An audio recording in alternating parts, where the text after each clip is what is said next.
Hello everyone, my name is Wyeth Gibson and I'm currently finishing up my first year as a PhD student here at UC Irvine in the lab of Professor Joe Patterson. I want to thank you for taking interest in my talk today and let you know that with COVID, some of my experiments were cut short.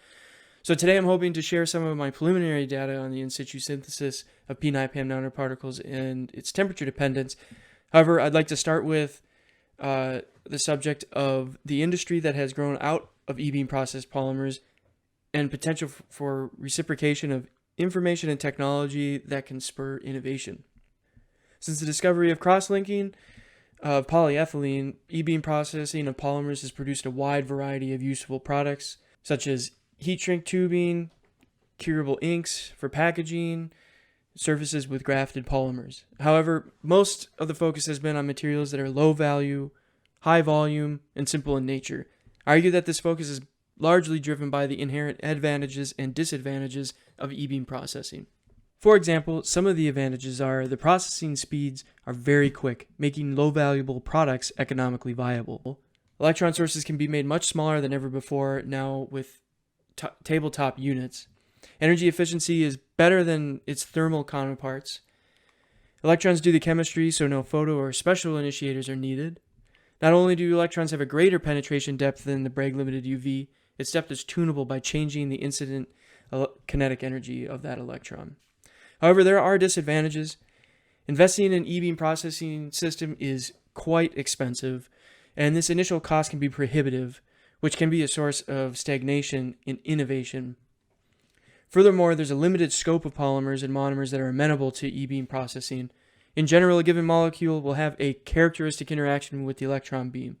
For instance, polyethylene will cross-link, PMMA will degrade, and polymers such as polystyrene are resistant to any kind of change. From this emerges a predictable behavior from different types of polymers which may not be desirable for a given product.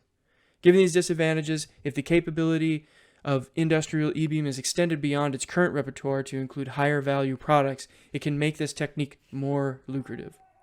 More specifically, high value products are those with increased complexity or hierarchical structure.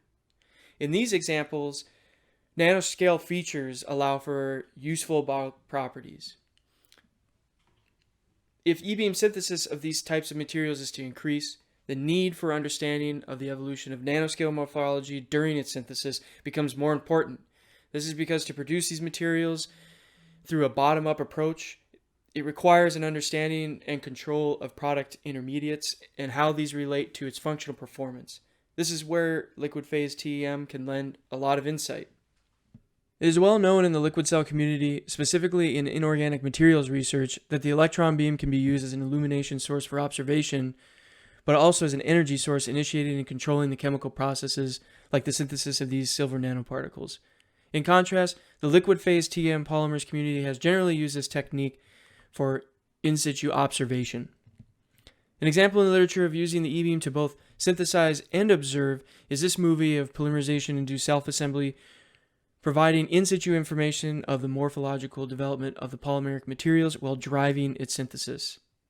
I argue that the potential advantage of research in this area is that e-beam synthesis is inherently scalable, allowing the results in the liquid phase EM experiment to rapidly translate into large-scale production. However, this translation isn't completely known.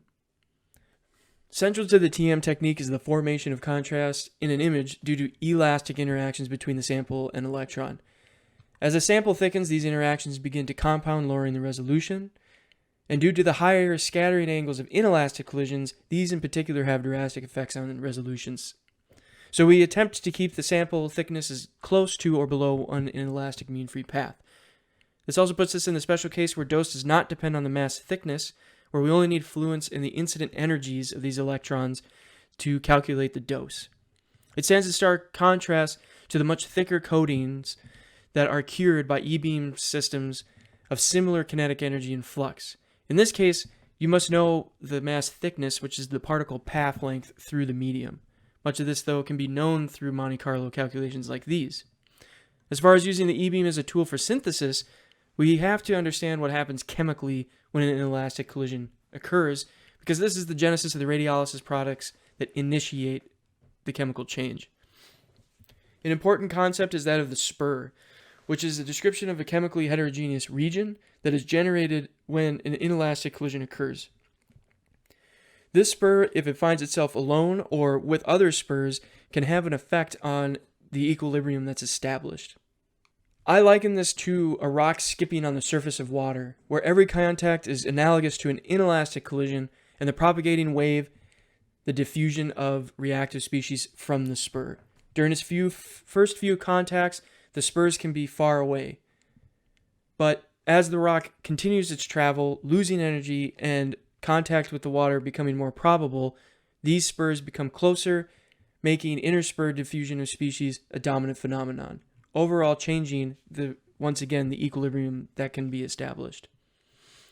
So to use the TM to synthesize these polymeric materials and observe its morphological development and understanding of how our particular material interacts not only with the traveling electron, but also with the other species that are produced from these spurs.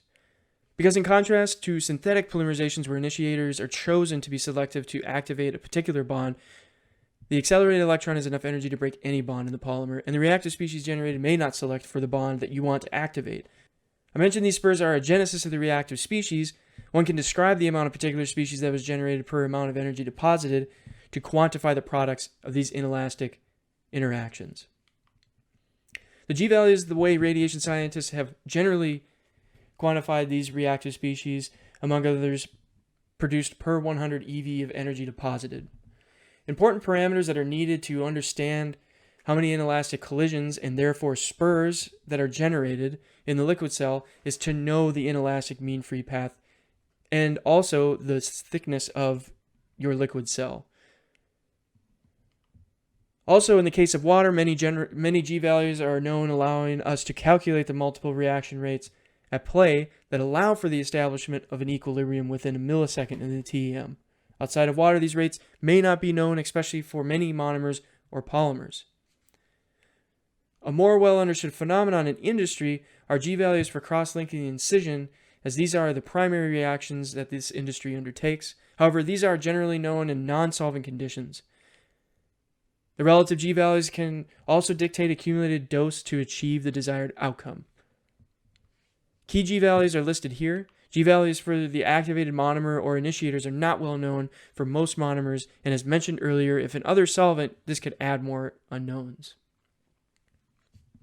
Even adding more complication to this translation from the E-beam to larger scales is the addition of a surface that is always found in the liquid cell, but not always found in larger scale experiments.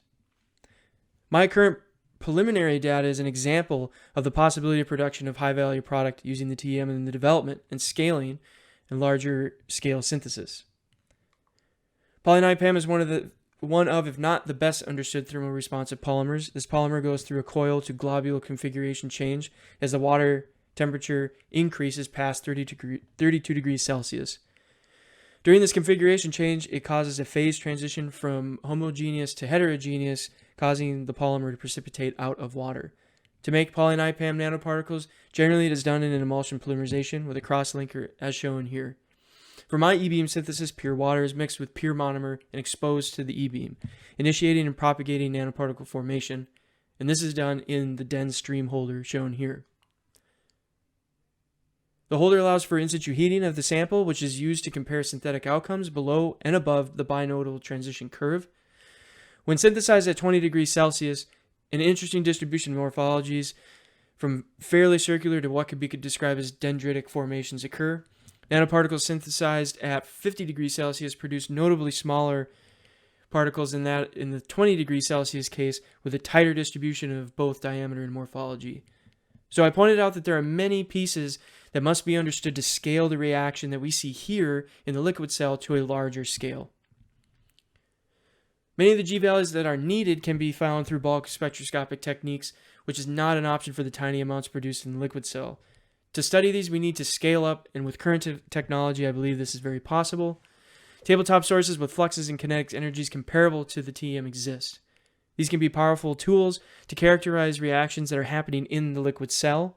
Furthermore, using the temporal and spatial resolution of the TEM to characterize the control intermediates to form these complex high-value materials that can be scalable to large e-beam sources for manufacturing sets the stage for a large exchange of scientific understanding and value.